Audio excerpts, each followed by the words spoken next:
Muy grato recibir a Daniel Radío aquí en estudios y en vivo, al director del INISA. Daniel, ¿qué tal? ¿Cómo te va? ¿Qué tal? Buenas tardes, tocayo. Un saludo para vos y para la audiencia del Estadio Centenario de las Radios. Total, qué lindo, así da gusto. Pero no me condiciones con ese elogio porque te tengo que preguntar algunas cuestiones complejas. Está bien. No, pero más allá de eso, nos conocemos hace muchos años y lo que he advertido es que muchas veces, y está muy bueno, hay organizaciones que se pelean por vos, por decirlo, ¿no? En el sentido de quieren tenerte en sus cuadros, ya sea políticos o técnicos, lo que debe ser motivo de orgullo, porque además, y esto sí es una pregunta, encontraste en el INISA una institución que estaba como desgarrada, como rota, y ahí se empezó a suturar, se empezó a, tratar de darle esa trama necesaria para contener un asunto tan delicado como la adolescencia infractora. No. ¿Te la compliqué? No, la respuesta es no. En realidad, primero que yo me integré a un par de directores, porque el director estaba inconcluso a partir de una dificultad que habían tenido con un director que fue cesado, al que no tengo el gusto de conocer. Si Dios quiere, siempre digo, alguna vez me lo cruzaré y conversaremos, pero no lo conozco. Pero conozco a los dos directores que quedaron y la verdad es que tenemos un clima muy bueno, eso como primera cosa. Con el liderazgo de Jaime Saavedra, que hay que sacarse el sombrero, y la cooperación de Ángel Facchinetti, que es una persona con una actitud muy proactiva en el directorio, también quiero decir, ¿no? Uh-huh.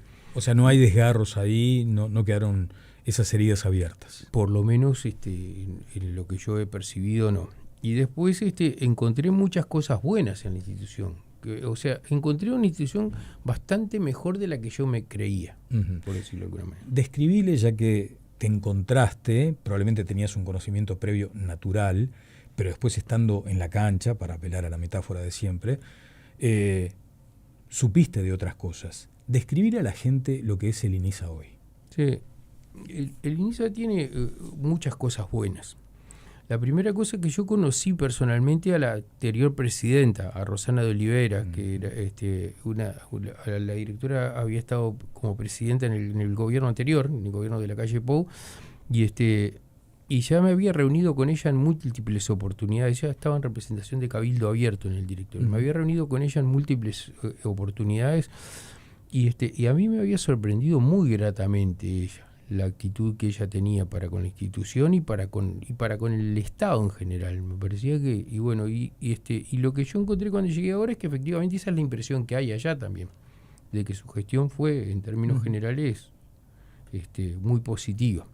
Porque cuando a uno se le ocurren cosas acá para con el INISA, enseguida dice, porque los anteriores, no, porque cada uno hace lo que le toca en su etapa, ¿no? Y uno tiene que construir por sobre lo que hay. O sea, la primera cosa que yo encuentro en el directorio es que no hay una crítica a las administraciones anteriores y no hay un espíritu refundacional.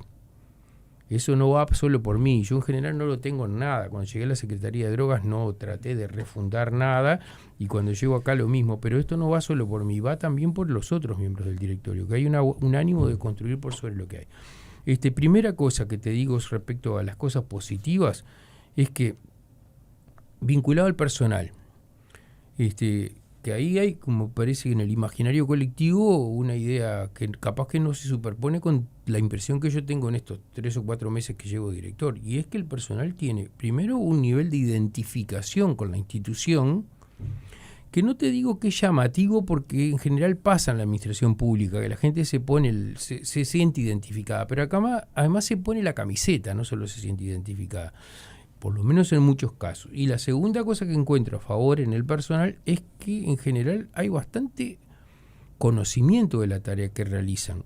Y no solo por idoneidad, porque aprendieron el trabajo, porque llevan 20 años haciéndolo, sino en muchos casos porque se han formado. Y he encontrado en algunos casos, en algunos directores que me han sorprendido, ahí sí me han sorprendido, por su espesor conceptual, el conocimiento de la tarea. La segunda cosa que me parece que es muy buena de INISA, no necesariamente es consecuencia de la gestión de los directorios, pero sí, y es que no hay superpoblación, no hay hacinamiento y no hay superpoblación, y eso permite trabajar. Yo me pienso en el sistema de privación de libertad de adultos, por ejemplo, y compadezco a las autoridades. Claro, Daniel, pero no hay saturación porque se gestionan los ingresos, porque se administran los ingresos o porque lisa y llanamente quienes están ahí son los que tienen que estar. Porque me parece que están pasando algunas cosas que deberían pasar más a menudo, que es, por ejemplo, que tenemos unos jueces de adolescentes que son muy buenos, que están en permanente contacto con el directorio y con los muchachos, y que administran las penas y que con bastante éxito estamos teniendo un porcentaje interesante de gente que está con medidas alternativas a la privación de libertad. Igual están bajo nuestra responsabilidad, pero no están privados de libertad, y que esto está funcionando. O sea, no genera que el tipo que está con medidas alternativas a la privación de libertad está haciendo un descocado que delinque cada media cuadra. No. Está funcionando como tiene que funcionar. Y, por ejemplo, la noticia que tenemos buena para decir, que puede ser, yo qué sé, depende, es que solamente al momento actual tenemos 2 personas privadas de libertad, solo 2 de sexo femenino, solo 2 personas. Y yo apuesto a que en breve podemos llegar a no tener ninguna mujer privada de libertad adolescente. Esto es una cosa buena, sí. Insisto, si no te pasa que como está con medidas alternativas está delinquiendo ahí, yo qué sé, ¿no? Pero no es lo que está pasando. La otra cosa es que no hay muchas fugas. ¿Te acordás que en una época era la noticia, la cantidad de gente que se fugaba? Bueno, creo que en los últimos 5 años hay 5 fugas. Eso es una buena noticia. Claro. Yo qué sé, capaz que no tendría que haber ninguna, ¿no? Es verdad, pero yo me parece que en el contexto de lo que uno conocía previamente de esto, son cosas que son muy buenas, a mí me parece, ¿no? Y lo que yo digo es lo que tenemos que hacer, perdona Daniel que no te dejo, es que tenemos que seguir transformando al INISA, contrariamente a lo que anda en el imaginario colectivo, en un lugar de buenas noticias. Eso es lo que... Claro. Con esa actitud que tenés en muchas cuestiones de tu vida y que coinciden con las de Jaime Saavedra, desde el entendimiento, desde el amor. Bueno, Saavedra habla del amor, de la entrega del amor hacia el otro, ¿no? ¿Eso funciona desde tu punto de vista en la gestión de estos establecimientos? Yo tengo una perspectiva que es que nosotros somos, yo soy creyente, ¿no? Entonces yo creo que la escala zoológica son ensayos protoplásmicos de Dios para generar seres más sintientes cada vez, ¿no? Seres que puedan amar cada vez más. Y yo creo que eso es la esencia de la vida, ¿no? Yo soy un convencido, pero en todo caso, sí, claro, yo creo que es lo único que tiene sentido, ¿no? Pero en todo caso también hay que, porque tampoco, ¿no? Yo no soy hippie, yo filosóficamente soy una persona conservadora y tengo esa mirada. Hay que rehabilitar a los muchachos. ¿Por qué? Porque creemos en la rehabilitación. Yo soy un reivindicador del paradigma correccional. Viste que el paradigma correccional hoy está en cuestión, toda vez que la gente dice no son rehabilitables. Y si yo creo que no son rehabilitables, ¿qué tengo que hacer? ¿Para qué los privo de libertad si no son rehabilitables? Para transformar las instituciones de privación de libertad en un archivo momentáneo de delincuentes, porque mientras están privados de libertad no delinquen. Esa es la lógica. Claro. Que hay. Bueno, eso primero es falso. ¿Por qué? Porque lo que sabemos hoy de las instituciones, de las cárceles, es que se delinque en las cárceles y desde las cárceles. Entonces es mentira, y que las grandes organizaciones criminales del continente se dirigen desde las cárceles y se nutren de la cárcel. Nosotros hemos transformado las cárceles en una máquina perversa que hace lo contrario de lo que tendría que hacer en todo el continente, digo esto, y la gente paga con sus impuestos para tener universidades del delito, lugares donde la gente emerge con mayor experticia delictiva y reclutados en una organización criminal. Y eso lo financian los impuestos, paradójicamente, ¿no? Claro. Entonces yo creo en la rehabilitación. Sí. Y si creo en la rehabilitación, lo que hay que hacer es trabajar para rehabilitar. Y se trabaja para rehabilitar en 4 pilares, básicamente. Cultura, deporte, educación y trabajo. Esas son las cosas que hay que hacer con los muchachos para que encaren, ¿no? Te voy a preguntar más adelante por esta idea de que la formación de algunos de esos jóvenes le corresponda o pase a la órbita militar. pero ahora que estabas mencionando recuerdo lo que dijo Richard Reed. Cuando hay programas que vienen también desde organizaciones sociales, sindicales o desde el sector privado, lo que se hace en esa acción es quitarle, creo que Richard Reed habla así de quitarle gurises a la esquina, ¿no? Sí, dice eso, dice esa expresión. ¿No? Entonces, que también el hecho de que te comprometas con algunas salidas en el sentido de posibilidades laborales, le estás restando capaz que mano de obra barata al crimen organizado, ¿no? Esa es como la... por eso quiero preguntarte, ¿qué grado de compromiso ves en otros sectores de la sociedad? Estoy hablando del sistema político, de los empresarios, para comprometerse más. Primero, respecto a esto que decías recién, hay dos cosas que mueven a la gente: los estímulos y los valores. El tema de los estímulos el tema de los valores hay que trabajarlo mucho. Y el tema de los estímulos es complicado, porque el crimen organizado siempre puede ofrecer estímulos mejores, de mayor magnitud, plata fácil. Pero también no es igual resistir la tentación si yo tengo empleo y un sueldo que si no lo tengo, ¿no? O sea, sin perjuicio de que lo que me pueda ofrecer el crimen sea mayor. Pero una cosa es decir que no, si no tenés nada, si esa es tu única alternativa, y otra cosa, y además decir que no si vos te estás trabajando los valores. Entonces hay que trabajar las dos cosas. Hay que tratar de que la gente tenga buenos valores y además que tenga un estímulo para mantenerse en la legal. Para que vos digas, bueno, vale la pena, yo tengo cosas para perder, ¿no? Y entonces me parece que eso es una cuestión.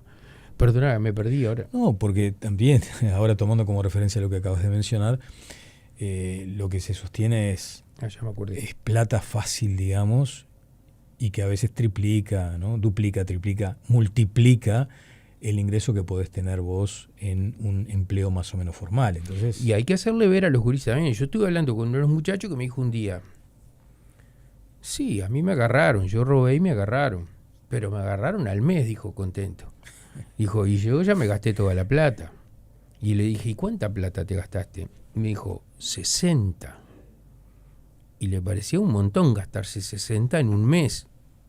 Y si trabajas, ¿cuánto demoras en ganarte 60? Y no tenés que estar todos estos meses preso ahora, ¿no?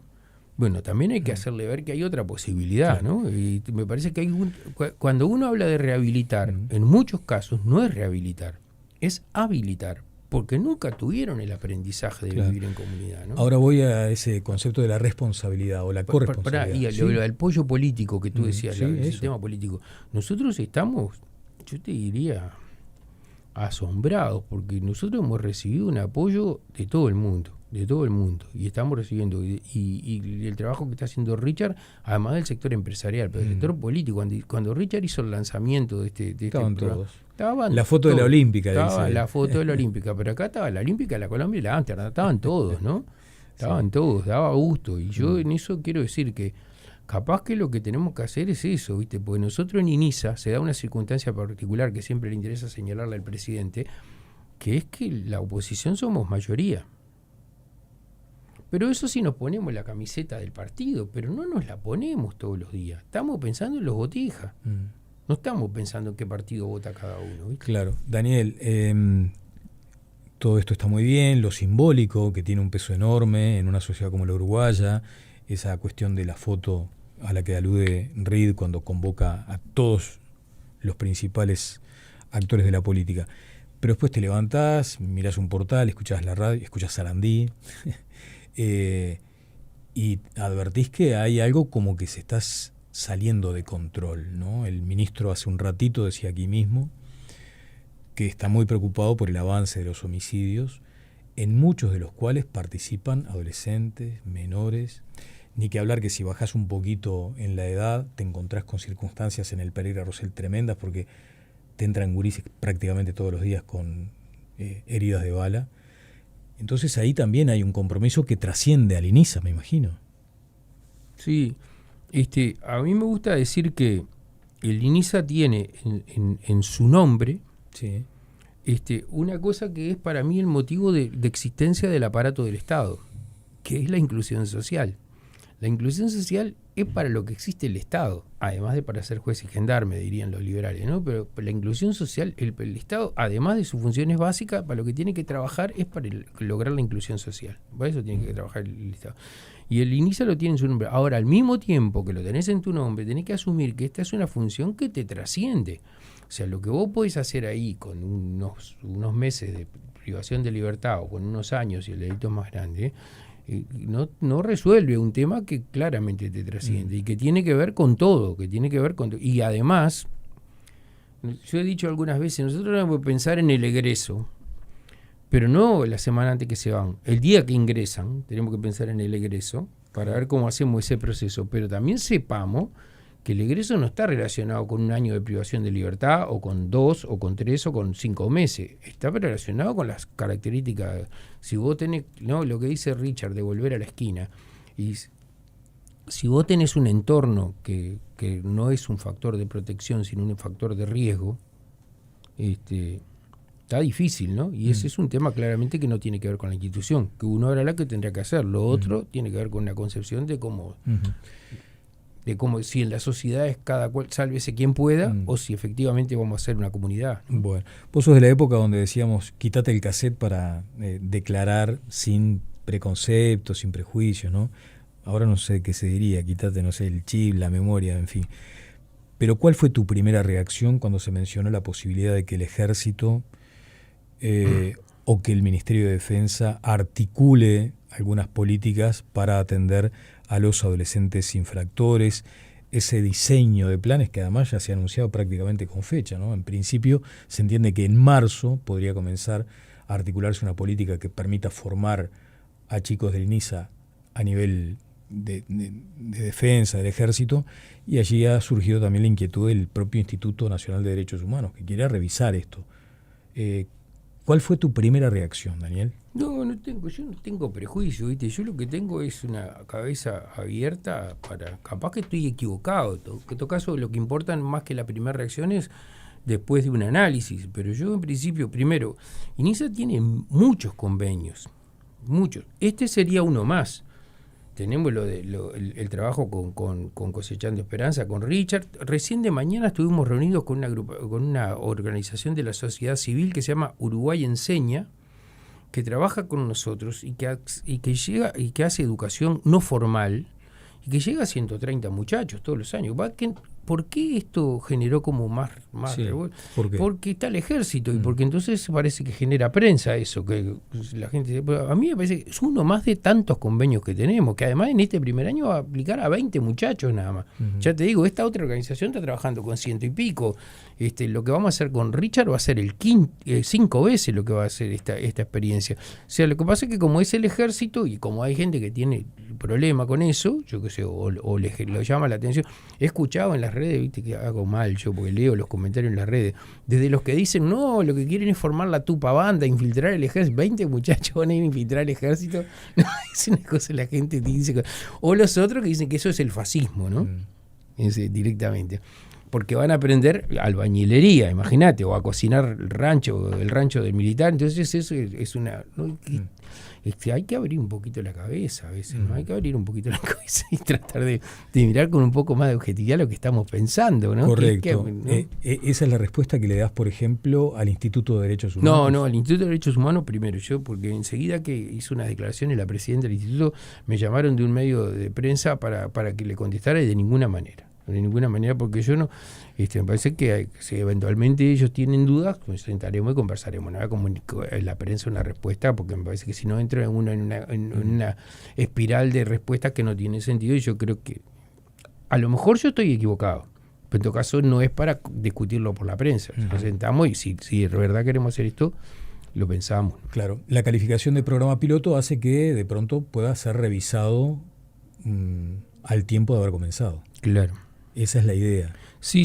Y además, pero la determinación es empezar con esta formación. Sí. De hecho, esto es, insisto, una experiencia piloto, pero vamos a firmar un convenio que va a abarcar más posibilidades, porque en esta primera etapa, porque no estamos pensando solo en el ejército, pero la idea nuestra es firmar un convenio con el Ministerio de Defensa para que incluya además otras posibilidades con la Armada o con la Fuerza Aérea. Y yo quiero decir que hay antecedentes ya. En INISA ya hubo casos concretos de gente que ingresó, que fue reclutada además. Lo que pasa es que no se hizo prensa y entonces pasó por abajo del radar, digamos, ¿no? Y hubo convenios previos. Lo estuve conversando con el exministro, el actual senador Javier García, con INAU, en donde muchachos ingresaban a la Fuerza Aérea y a la Armada, ingresaron ya, ¿no? Daniel, quedó una duda cuando se plantea esta posibilidad de que luego siguieran la carrera militar, o sea, se enrolaran al ejército. No es el objetivo. Esto tiene como 3 patas. Unas 2 patas firmes y una eventual. Las 2 firmes son educación y capacitación laboral. Y eventualmente el reclutamiento no es el objetivo, pero sí lo que esto posibilita es que este curso que eventualmente harían en este periodo sería considerado como un mérito para aquellos muchachos que despierten la vocación militar o la tengan y entonces puedan presentar esto. Como otro presenta un curso de Excel, ¿no? Estos presentan este curso. Claro.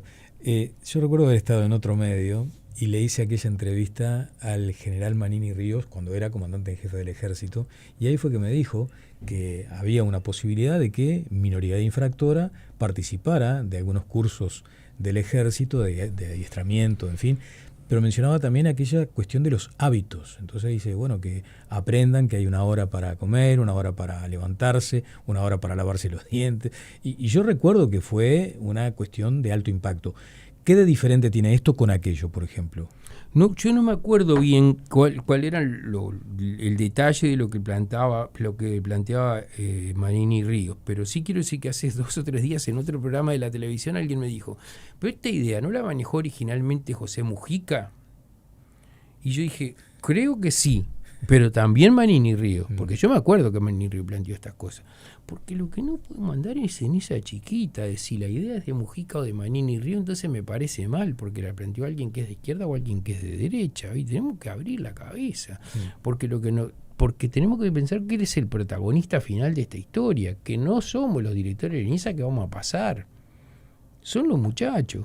Entonces, está mal que los muchachos aprendan con efectivo del ejército, centrémonos en eso, no si la idea es de Mujica o de Manini Ríos, o si es de Saavedra, que entre paréntesis ya andaba pensando estas cosas y diciéndolas en muchos casos cuando él participaba del sistema de privación de libertad de adultos. Sí, dijo en Así nos va que era ver que se le cumplía un gran sueño, ¿no? Entonces, a mí no me interesa de quién es la idea, en todo caso para hacerle un reconocimiento si queremos, y vamos a reír, por eso lo mencioné a Manini el otro día en la televisión que nadie se acordaba y yo lo dije expresamente, pero y tampoco con un prejuicio ideológico, ¿no? Tampoco decir, no, pará, porque esta idea capaz que es muy derechosa, o capaz que esto, no la otra fantasía de que van a infiltrar el ejército 10 muchachos, no creo, ¿no? Pero en todo caso, ¿no? Sino centrémonos en si es bueno o no para los muchachos, y si sirve para algo eso en la perspectiva de lo que nosotros estamos pensando que es eso que te decía recién, la inclusión social. Sí. Bien, en el cierre me queda un par de minutitos. Claramente se te identifica con aquella postura muy firme en la Junta de Drogas, y ahora tal vez tengas también otras miradas desde otro mostrador, porque muchos de los chicos que están en INISA transitaron por ese problema de las adicciones.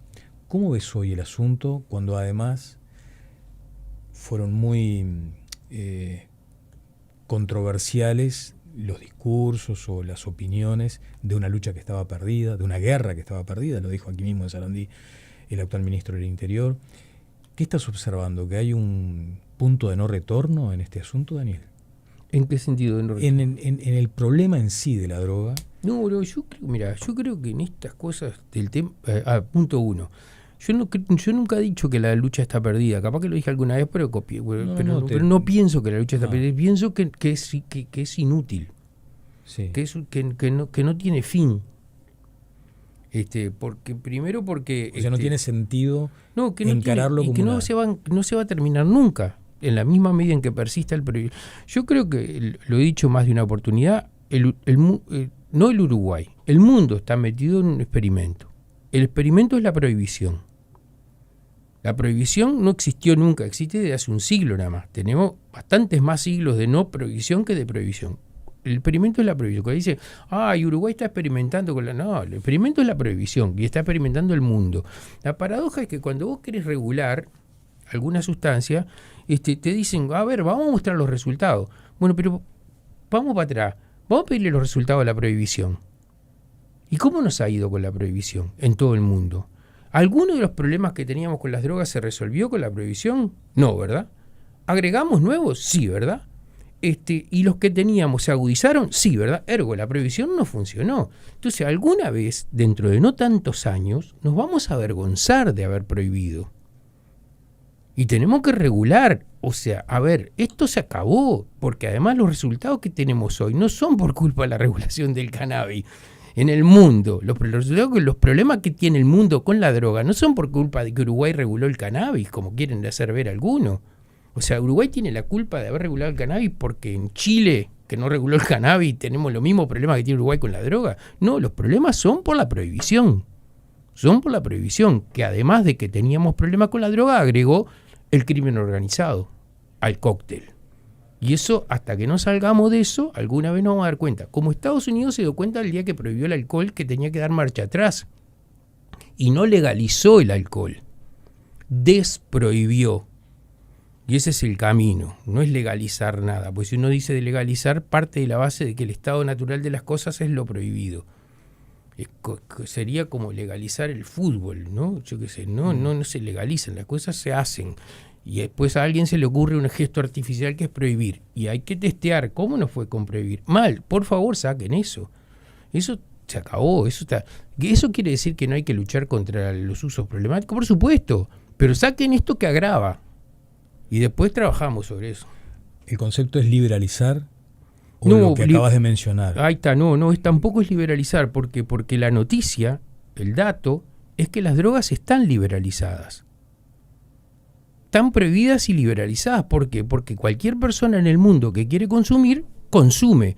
Y porque se generó a partir de la prohibición un sistema de distribución y de producción tan perfecto que es mejor que cualquier red de pagos. Mirá, en Uruguay, que regulamos el cannabis, hay 40 farmacias que venden cannabis. Capaz que ahora hay alguna más. 40 farmacias. En Montevideo, solo en Montevideo, hay 1000 bocas de venta clandestina de droga. 1000. Y protestan por las 40 farmacias, ¿no? Hay 1000 bocas de venta clandestina de droga. Terminemos con eso. Eso es liberalizar. Eso es liberalizar. Bueno, hoy te preguntaba por el estado de madurez del sistema para encarar esta cuestión de la rehabilitación de adolescentes, de la reinserción o de la inserción. Y corresponde preguntarte lo mismo. Todo este debate tan profundo que estás planteando respecto a las drogas, ¿encuentra un sistema maduro, por ejemplo, o estamos lejos? Bueno, maduros nunca estamos para nada, ¿no? Siempre estamos creciendo y desarrollando, ¿no? Yo estoy muy contento con la evolución que está haciendo, a veces no públicamente, porque ¿sabes qué pasa? Si yo mañana me van a despertar y estoy muerto, salgo en el diario. Si yo mañana me van a despertar y me despiertan, no salgo en el diario. Los que hacen ruido son los que hacen noticias, los que dan la mala noticia son pero todos los tipos que han avanzado en esta cosa. Yo he recibido cantidad de mensajes y de visitas de gente que dice, la verdad que tenés razón. Pero eso no hablan en la radio, te habla el que patea el clavo, habla, ¿no? El que dice, murió, radio murió. Ese va a ser el que diga la noticia. El día que me despierten a mí, que es todos los días, hasta que me muera, y estoy vivo, no salgo en el diario, voy a salir del diario. Y bueno, esto es lo que pasa con estas noticias. Los que hacen bochinche, los que se concentran, los que están a favor de lo que yo digo, no van a concentrarse en el Palacio Legislativo ningún día.